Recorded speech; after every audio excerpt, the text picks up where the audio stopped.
All right, in this lesson, we are going to continue to talk about imaginary numbers, which imaginary numbers can also be called complex numbers. And we're going to be talking about the 4 operations with imaginary numbers: addition, subtraction, multiplication, and division. The first thing we need to cover is how we want you to write your answers. So when we are writing our final answers with a combination of real numbers and complex and imaginary numbers, we would like you to write your answers in this form right here. A plus BI, which means put your real number first and your I term second. Okay? So on example number 1, the first problem, you're going to notice that we have a plus sign in between. If I distribute a plus sign, that does not change anything because a positive times a negative is a negative, and a positive times a positive is still a positive. So distributing a plus does nothing. So what I would do is I would just go ahead and pretend like this problem did not have any parentheses in it. And then when I look for my like terms, I would go with my plain numbers first. So I'm going to underline those here. So I would have 4 minus 11, and 4 minus 11 is negative 7. And then I want to go with my imaginary terms second. So I will circle the ones with i's. So negative 7i and positive 9i. So if I add those together, that will give me a positive 2i. So you can see how I put my plain number first, which was negative 7, and my imaginary term second, which is a positive 2i. And now I am done. That is my final answer. Okay. If I go to the next problem, you'll notice in between this one is a subtraction sign. If I distribute a subtraction sign, that does change things. Okay, so the first parentheses I'm going to leave alone. And if I distribute a negative sign, then that will change it to a negative 2, and then negative negative will change it to a positive 5i. And so now if I go for like terms, I go with my plain numbers. So 6 minus 2 is 4. And then if I go with my I terms, positive 8i and positive 5i, if I add those together, will give me a positive 13i. And that makes up my final answer. Okay, C, we're going to move into multiplication. So here I'm going to use distributive property. So negative 2.5i times 8 is going to give me negative 20i. Negative 2.5i times negative 9i. Well, negative times a negative makes a positive. 2.5 times 9 is 22.5. And then I times I is I squared. So remember, I times I is I squared. And then we have to go back up here. And if I look up here before example number 1, we have this lovely little statement up here that I put in a box that says you need to know that I squared is equal to negative 1. So anytime you see an I squared, you are going to substitute in negative 1. So in this problem, I have an I squared. So then I'm going to change the I squared into negative 1. So I'm going to take 22.5 times negative 1, which will make it negative 22.5. And then there is no I term with that. So that ends up being your plain number. So then that should be written first. And then the minus 20i comes second. So basically, you should notice that whenever you have an I squared, that is when you substitute in -1, that's basically just going to change the sign of the coefficient. It was a positive 22.5, and so that changes to a negative 22.5. So when you substitute in the -1, it just changes the sign of the coefficient for the I squared part. Okay, then the other type of multiplication you would have instead of distributive property is going to be the one where you have parentheses times parentheses, so 2 items times 2 items. Well, 2 items times 2 items, that's going to be multiplying with a box. So I'm going to come down here and I'm going to draw a box. Okay, so I'm going to put the first parentheses on the outside on the top of the box, and the second parentheses on the outside of the bottom of the box. So now we're going to fill in the box. 3 times 3 is 9. 3 times negative 2i is negative 6i. 3 times positive 2i is positive 6i. And 2i times negative 2i, well, 2 times negative 2 is negative 4.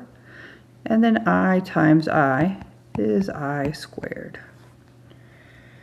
And then, oh, I see an I squared. And so I'm going to take and replace that with -1, which is basically going to be -4 times -1, which is just going to change that last box into a positive 4.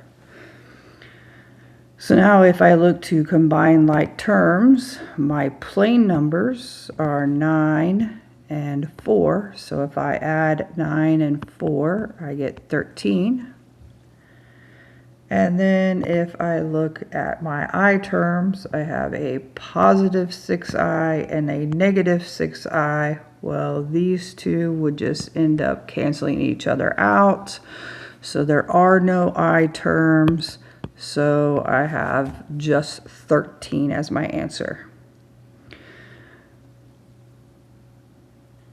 Okay. Now, and multiplying, they don't always have to cancel each other out in the middle, okay? So sometimes you will have an I term. Just this problem, they canceled out. So let's move on to division. Okay, what you need to know for division is that we, in our final answer, we are not allowed to have any I's, so no I's in the denominator, which I'm going to abbreviate denominator as D-E-N-O. So no I's in the denominator. So your final answer, no I's on the bottom of the fraction. You're okay to have I's on the top of the fraction, no big deal, but no I's on the bottom of the fraction. And you will notice that we have a small problem because all of the problems start out with an I in the bottom already. Okay, so we have to think, how am I going to get I off the bottom? If it starts with an I on the bottom, how am I going to get the I off the bottom? Well, let's look at the multiplication problem I have up above. Oh, if I look at this one, I notice that my final answer here was just 13. It was a plain number. There was no I's left on my answer. Oh, okay, well, no I's. Well, what do I notice about the original problem?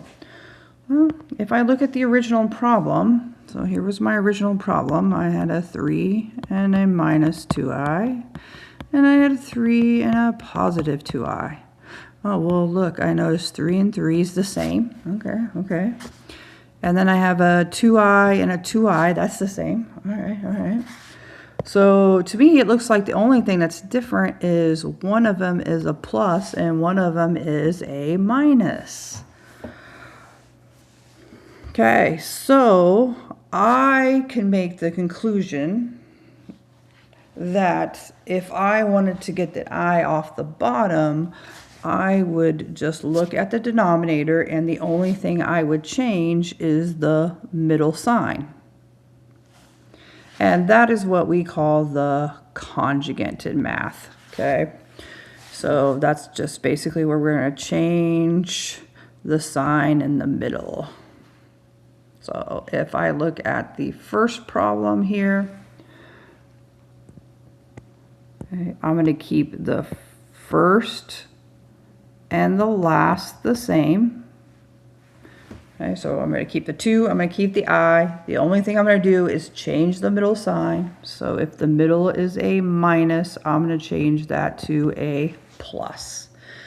And if I multiply the bottom of the fraction by something, I have to multiply the top by the same thing to keep it balanced. Okay, so on the top, I want to take and multiply these items together. And to me, I have just a 10 on top and one item times 2 items because this one is separated with a plus. This looks like distributive property. So in my head, I'm thinking 10 times 2 plus I. So let's distribute that. So that should give me 20 plus 10i. Okay, for the bottom, I'm taking this times this. I put it inside the black. And that's 2 items because I have a minus separating that. And this is 2 items because that's a plus separating that. So 2 items times 2 items, that's going to be a box. So I'm going to make a box for the bottom. And you will always be making a box for the bottom because on the bottom you will have 2 items times 2 items. So when I fill in the box, 2 times 2 is 4. 2 times negative I is negative 2i. 2 times I is positive 2i. And I times negative I is negative I squared. Then positive 2i, negative 2i will cancel. Oh, I see an I squared. So I'm going to end up changing that. So I'm going to keep this negative in front. And then I'm going to substitute in a negative 1. So negative, negative changes to positive 1. Or remember, when you see an I squared, it just changes the sign. So it's going to change it to a positive.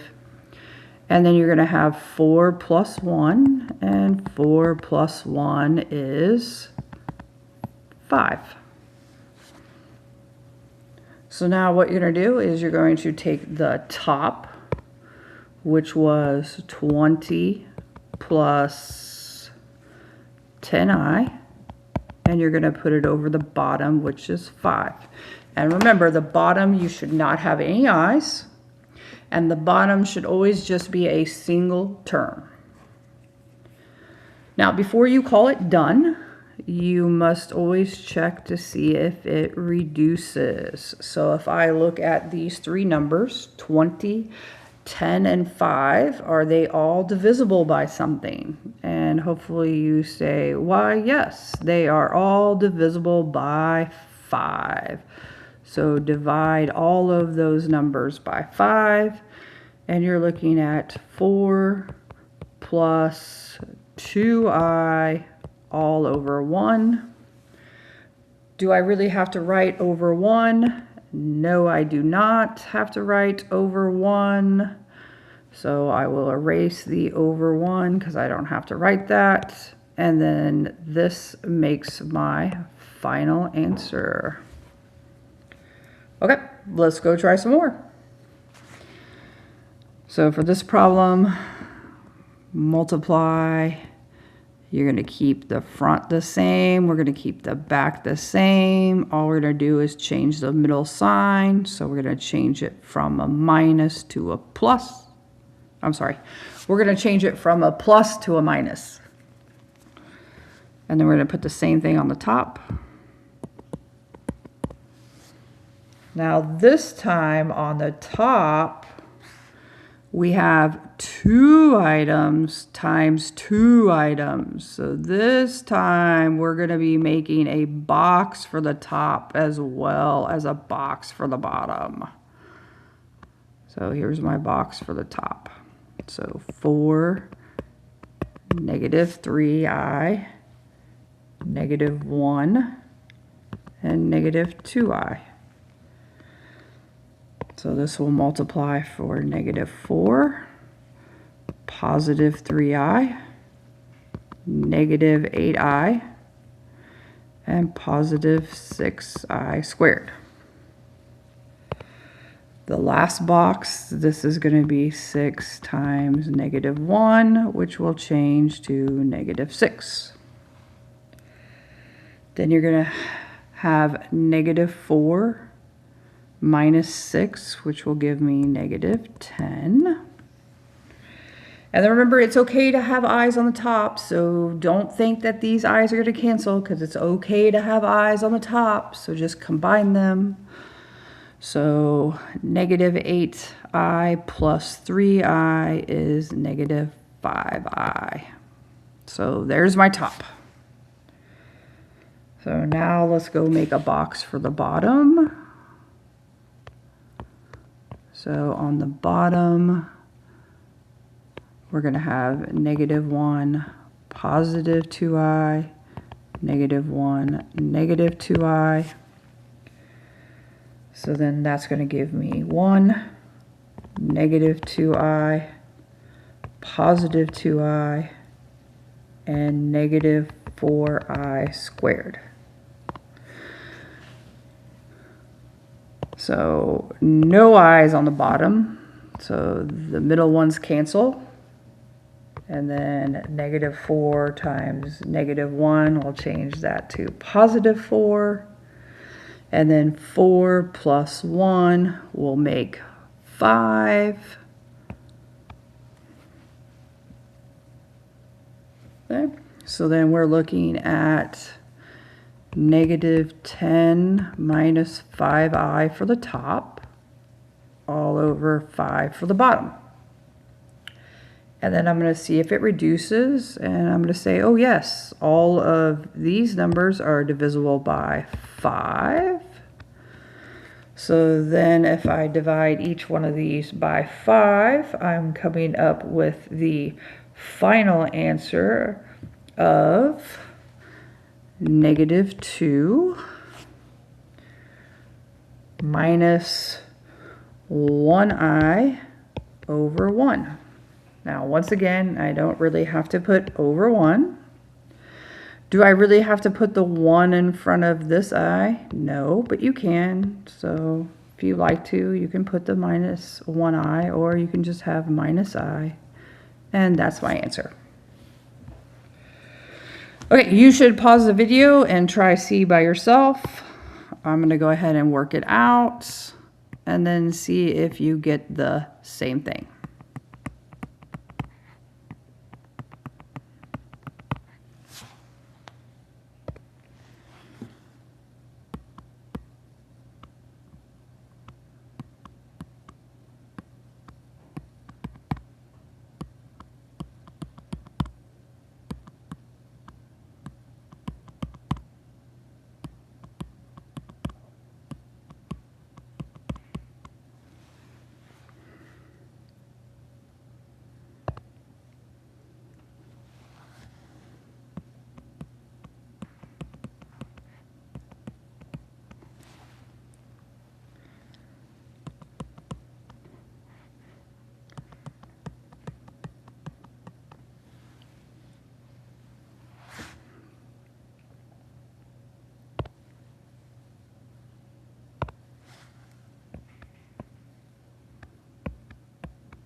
And this problem, I got negative 13 plus 41i over 25. This one does not reduce, so that makes your final answer.